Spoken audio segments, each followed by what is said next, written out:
Mesdames, Messieurs les chefs d'État, de gouvernement et de délégation, Excellences, Mesdames, Messieurs les ministres, distinguées Premières Dames, Mesdames et Messieurs, nous vous prions d'accorder votre attention pour écouter l'allocution de Son Excellence M. Mohamed Monsef Marzouki, Président de la République de Tunisie.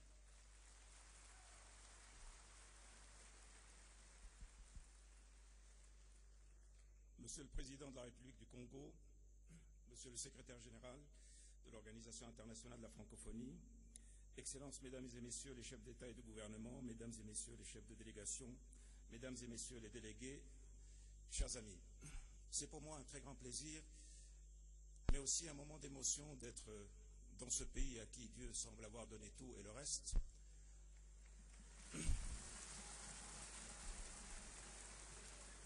Mais c'est aussi un très grand moment d'émotion parce que il y a dans ce pays, dans cette ville surtout, l'émane d'un grand homme qui a impressionné toute une génération, en tout cas la mienne, Patrice Lumumba.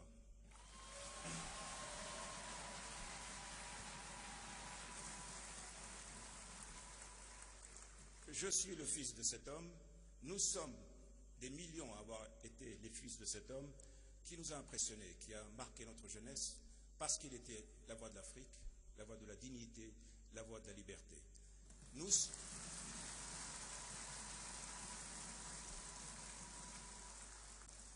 C'est donc pour moi ici une sorte de pèlerinage. Je suis venu en pèlerinage rendre hommage à mon maître, à cet homme qui m'a marqué indéfiniment.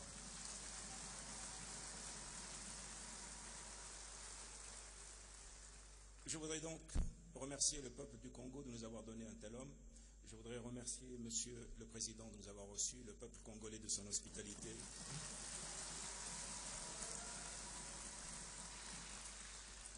Permettez-moi aussi de dire un grand merci à un homme qui est ici assis à ma droite, le président Abdou Diouf. J'ai ici un souvenir personnel puisque dans les années 90, j'étais un militant des droits de l'homme, chassé et pourchassé. Je suis venu au Sénégal et au risque de déplaire au tyran qui à l'époque opprimait mon pays, il m'a reçu en montrant que les droits de l'homme pour lui ce n'était pas que des simples paroles mais que c'était aussi un engagement.